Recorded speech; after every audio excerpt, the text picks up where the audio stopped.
I did not put on here for opioids, which is the worst side effect you can have, like, on the planet. Addiction would go with habit forming. But what's even worse than addiction? Death. Last year, 48,000 people took an opioid as directed. And passed away from it. 48,000. Wow. Now those numbers are going to drop substantially because the laws have completely changed, and they're keeping a lot of pharmaceutical companies accountable. And a lot of them, believe it or not, we hear on the news that Oklahoma City took a pharmaceutical company to court and won.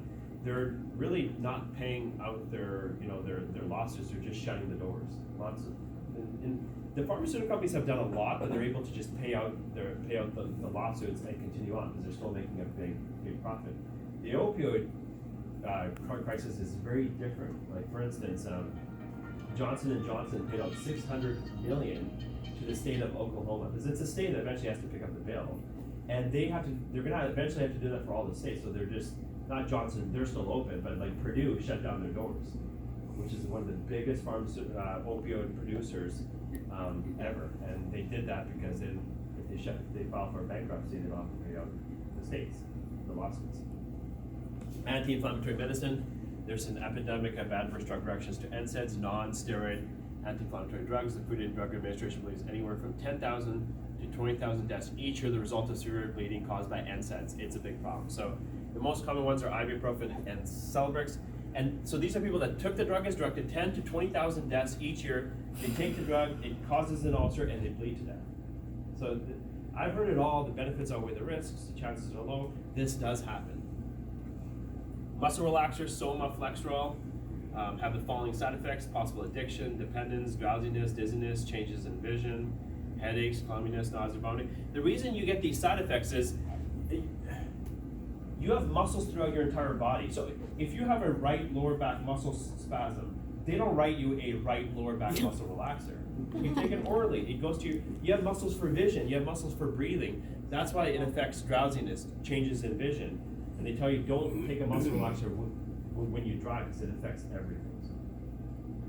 Steroid injections, powerful anti-inflammatory drug.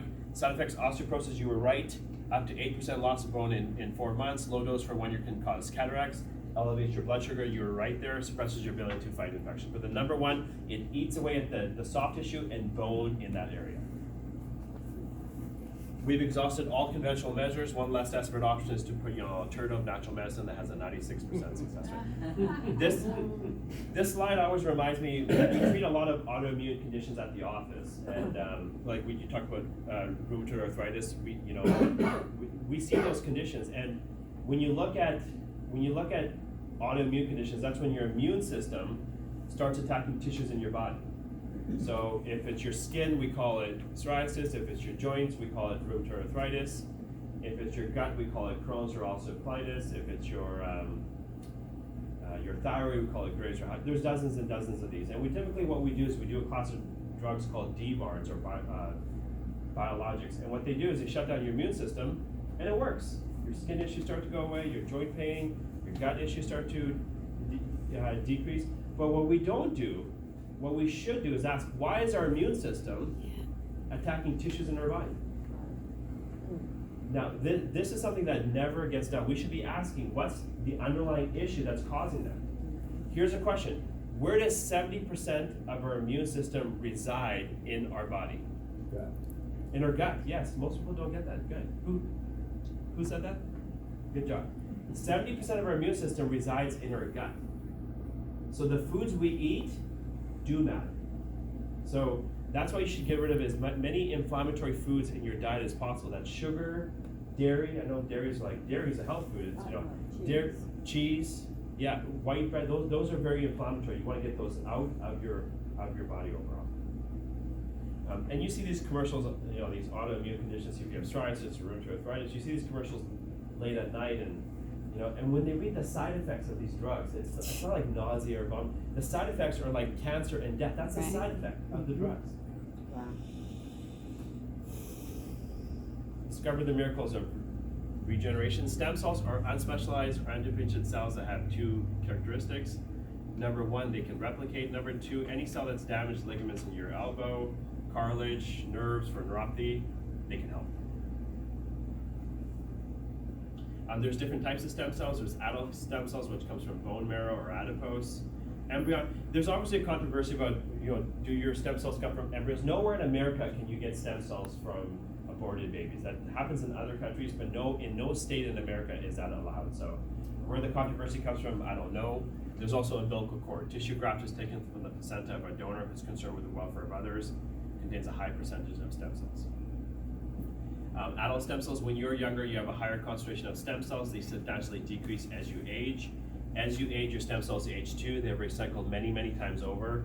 So when you're younger, you have a higher concentration of stem cells. We're born with a set number of stem cells, and usually most of them are utilized in the first 13 years of life. We go from a baby to a fully grown adult in the first 13 years of life. And I always say this, the decisions we make matter on the number of stem cells we have, because if you don't have a good diet and you're not taking care of your body, it's like pulling money out of an ATM machine. You're constantly pulling stem cells out for repair. That's why I mentioned earlier that the most number of 100-year-olds in the world are in Japan. They're basically eating much healthier than us. They're not in crisis repair mode all the time. The best example is smokers. When smokers think that smoking only affects their lung cells, smoking affects every cell in your body, your pancreas, your liver, your joints. And when you're a smoker, you're just basically, your body's constantly just pulling stem cells out of that reserve. And it's really, the number one priority for your body is your organs. Your number one priority is your heart, your brain, that's your number one organ. What's a tissue that your body doesn't really care about regenerating? What's the number one tissue that your body doesn't care about? Skin. Yes. So if you look at smokers, their skin will wear out a lot faster because they're saving their stem cells for their organs. So the lifestyle plays a massive role with this. As you age, your stem cells age too. They have recycled many, many times over and have reached a limit with regards to regeneration. So this is a chart. 1 out of every 10,000 cells when you're a newborn is a stem cell. Teenager, 1 out of 100,000. Age 30, 1 out of 250,000. Age 50, 1 out of 400,000. Age 80, 1 out of 2 million. Why is it different in America? FDA regulations for clinical use. Minimally manipulated, can't be grown or cultured. Treatments must be performed on the same day. Stem cells are regulated like a pharmaceutical drug with very strict guidelines. Cytokines and growth factors. These are like the foremen that tell the stem cells and all the growth factors below exactly where to go, what to do, and what to become. We have a high concentration of cytokines and growth factors, collagen, growth factors, amino acids, carbohydrates, electrolytes, enzymes. These are all part of the overall building blocks.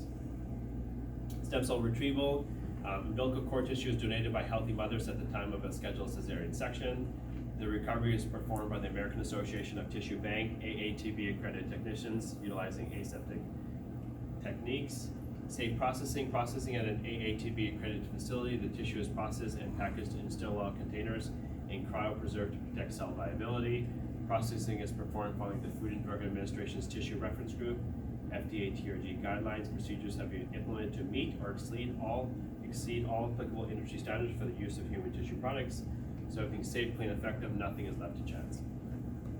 So this is a good video. This is a video